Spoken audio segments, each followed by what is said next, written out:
你記住，清明時節許紛紛，路上行人欲斷魂。借問酒家何處有？牧童遙指杏花村。咁即係點啊？即係話你知清明即係落去個，記得返拜山。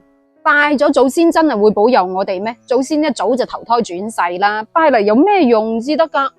咁啊，代表有孝心，孝順不忘本。已經唔信鬼神嘅中國人，點解仲要過清明節呢？按照現代嘅科學角度，已經冇靈魂呢樣嘢。但係點解時至今日仲有人掃墓祭祖呢？聽完我講嘅古仔之後，你就知道點解清明節要掃墓祭祖啦。咁相傳喺春秋戰國時期，晉獻公嘅妃子酈姬為咗幫個仔爭奪皇位，設計陷害太子申生，最後逼到申生走投無路自殺咗。而申生嘅細佬叫做重耳，咁佢為咗避禍，唯有帶住幾個隨從逃到去其他地方啦。嗱，有一次重耳餓到暈咗，咁佢身邊其中一個隨從叫做介子推，好忠心嘅，為咗救晉國公子重耳，喺自己身上割咗塊火腿肉落嚟餵佢食，足足19年不離不棄。咁當然啦，唔係日日割吓。咁後嚟重耳東山再起，翻去到晉國做國君，成為咗一代明君晉文公。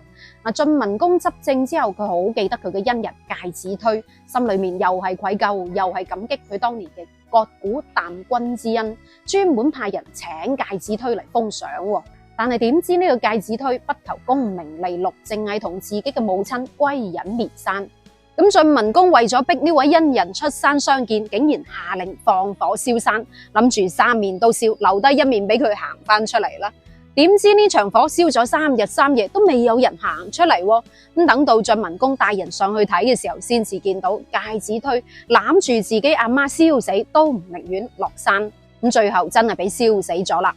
咁當時候介子推仲留低咗首血詩俾晉文公，係咁講嘅：割肉奉君盡丹心，但願主公常清明。樓下作鬼終不見，強似伴君作奸臣。倘若主公心有我，益我之時常自省。神在九泉心有愧，勤政清明復清明。咁有文采做隨從真係嘥咗吓。咁晉文公睇到呢一首血詩之後，為咗感念恩人，就將介子推兩母子安葬喺綿山嘅一棵已經燒枯萎咗嘅大樹下面。等到第2年，咁晉文公帶一班群臣徒步去拜祭呢位恩人嘅時候，發覺呢一棵大柳樹竟然重新生翻出嚟。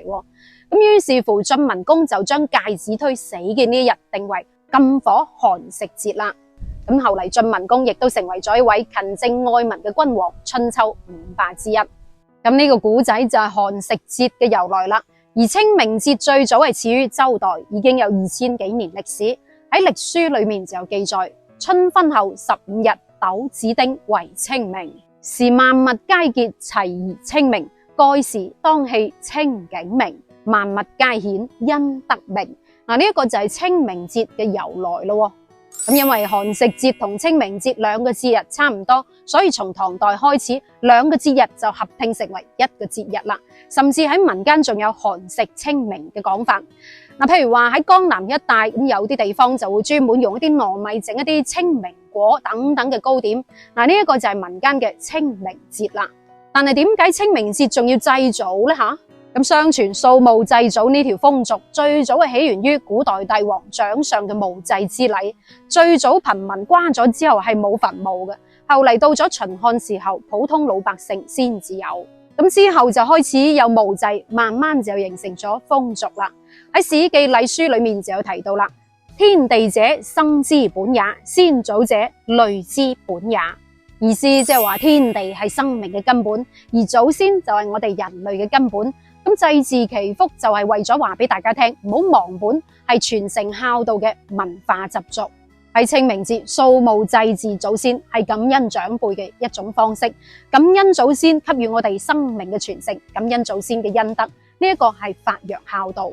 同時亦都係提醒晚輩做人要識得飲水思源，唔好忘記先祖，民風先至會越嚟越淳樸厚道噶嘛。你話啱唔啱呢？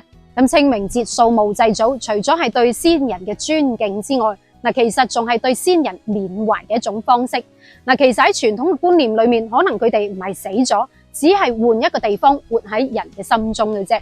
唔係清明呢一日拜山、數數墓係咪？或者鏟草、摘紙咁樣。雖然呢啲只不過係形式嘅一種，但係喺腦海裏面就會回憶起曾經同先祖一齊嘅喜同埋悲啦。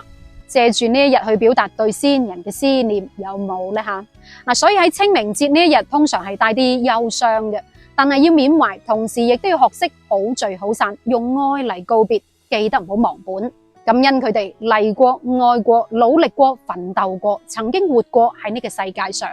最重要嘅係提醒我哋作為後人，要喺老人生前多多盡孝。有句說話，生前一杯水勝過墳前萬堆灰，係咪？